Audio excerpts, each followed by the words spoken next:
Welcome back to CityLine. Joining me now is Mike Veseth, and he's the editor of the book Around the World in 80 Wines. And interesting background, Mike is a retired professor of international political economy at the University of Puget Sound and a trained economist.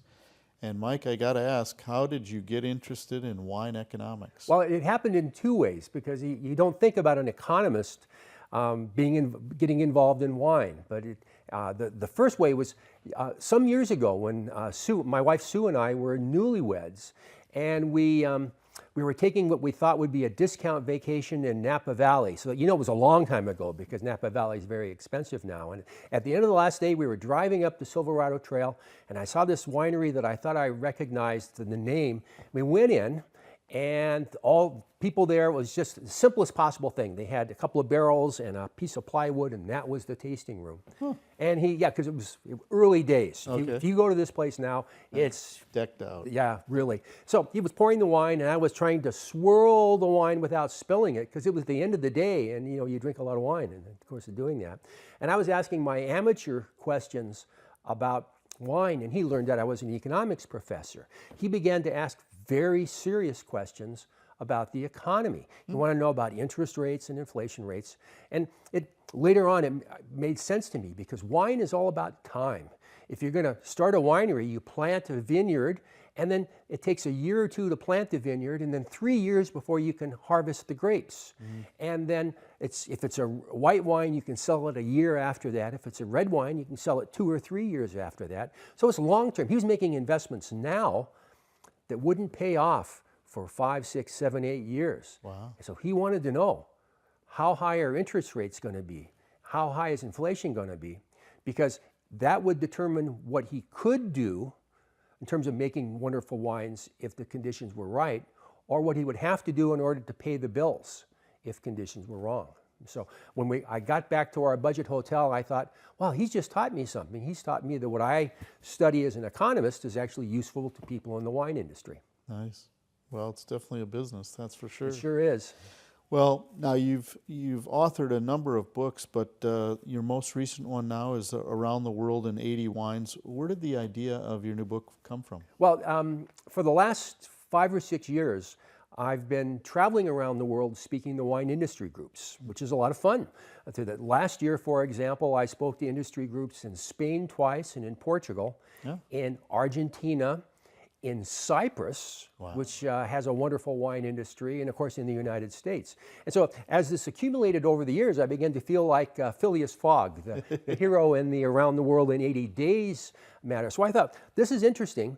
And so Phileas Fogg was trying to just beat the clock. He was trying to get around the world fast in 80 days, faster than people thought that he could. So what is it that I'm trying to do? And it occurred to me what I was trying to do in my studies, when you take them all together, is instead of moving quickly, I was collecting stories about the wine. It was about to figure out, why wine? Why do people, for thousands of years, have they made wine? Do they drink wine? Why do people collect wine?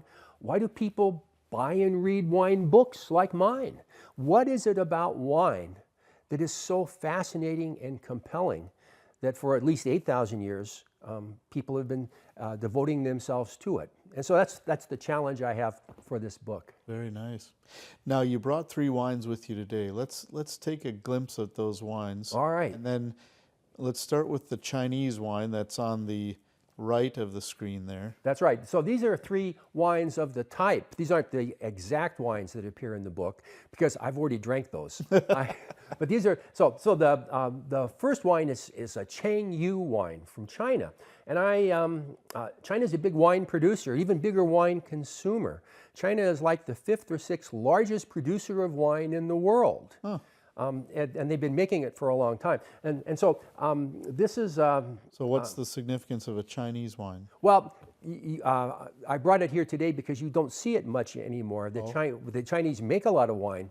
You don't see it here, but they drink it all there. So only a few bottles actually come to They're the not a United big States. exporter. Not a big exporter because they have the huge domestic market to drink it. So I actually got this at a Chinese supermarket in the Puget Sound area, and I got it. And it's a different vintage of the very first Chinese wine that I ever drank. Years ago, a student brought me an earlier vintage of this Chengyu wine, and I remember the tasting notes. It's actually in Wine Wars, one of my books. The tasting note that we smelled it, and you know, I mean, sometimes wine smells like apples and pears, and sometimes like plums and cherries. This one smelled like ashtrays, coffee grounds, and urinal crust. Because the grapes for it had probably been rotten by the time they made the vines. It was the production process. This wine is better. The wines that are made in China today are every bit as good as the finest Washington wines or French wines, some of them, the best of them. So Now the lighter bottle is local. that's local. This it's a Chateau Saint Michel dry Riesling. And it's actually the winemaker who makes this is a University of Puget Sound graduate, David Rosenthal. He was a chemistry graduate who went to work for Mondavi and worked in the Southern Hemisphere and here and makes this. It's an example of a local wine. Many people, first of all, it's a dry Riesling. The Chateau makes dry Rieslings and regular Rieslings and sweeter Rieslings. So if someone thinks that Riesling is just all sweet wine, this was a good example that it's not the case. But it also is a reminder about the interesting history of Washington wines, because in the early days in Washington, about one generation ago, about in the 60s and 70s, actually some German wine producers came in and planted a lot of grapes here. They saw the potential for Riesling wines in Washington state. And today, Chateau Saint Michel is the largest producer of Riesling wines in the world. Wow. And it's a fantastic something that we can do. This is a wine that I have purchased it for less than $6. This particular bottle cost about $8 because it wasn't on sale. And it can stand with some very fine, far more expensive Rieslings from around the world. And so this is a chance to taste something about that's special for Washington, it seems to me. Okay. Now the little bottle is it looks expensive, but it's a port, right? It is a port, yeah, and it's a half bottle, and it will cost you between $10 and $15. And you might say, well, yeah, that's a lot of money for a little bottle of wine, but it's not a lot of money if you think about it in little different ways. First of all, you don't guzzle 6 glasses of port. It's a fortified wine in that. And so probably 3 or 4 people can have a nice glass after dinner and enjoy this very much. And so that brings the cost per glass down to what you really might like. It's a luscious wine. But it's also an interesting wine that if you look at ports can be very expensive. The most famous kind of port is called a vintage port. It's only produced in the very best years. It'll cost $80 to $100 per bottle.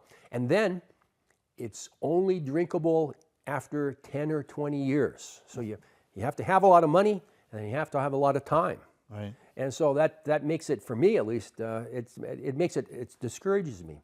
But this is what's called a late bottled vintage port. So I don't know if you can see it on the label, but the 3 letters to look for are LBV, late bottled vintage. Okay. And so this is a wine that, because of the progress they've made in making wine, is almost as good as that very expensive vintage port, but it's much cheaper and drinkable the moment you bring it home from the store. And so perfect, Right. Perfect wine. And a wine in Around the World in 80 Wines, I talked about how the innovation of creating that late bottled vintage port, LBV, saved the port industry. Because in the post-war era, the number of people who had all that much money after the Second World War and were willing to invest all that much time in letting the port mature, that just wasn't there. And so the port industry today might not exist if this kind of more affordable, more accessible wine wasn't produced. Wow. Well, thanks, Mike. Now, as we look at your 3 books here and the 4th one laying on the table, we're down to our final minute here, but give an encapsulating synopsis of what people can gain from the Oh, book. so Wine Wars, which was the first book in the wine series, was about the forces changing the global wine markets. And it focused on what you might think of as the heart of the wine industry. But I became very interested in how the wine industry is changing. And so I wrote the second book, Extreme Wine, which is if you want to know how things are changing, you look at the edges to go with it. Next, I began to think that I might write a book that would advise people about how to buy wine intelligently. And so Money, Taste, and Wine, how not to let the cost of wine, most people think that more expensive wines are going to taste better, and that's really not the case. And then finally, Around the World looks at this global journey that we've been on. Great. Well, that's awesome. So those are available bookstores around the area? Bookstores, Amazon, every place that you think you're going to find a book, they're there. Excellent. Well, Mike Veseth, the wine economist and the editor of these fine books and the book we went over today, Around the World in 80 Wines. And thank you for joining us today, Mike. Thank you very much. Yeah, pleasure.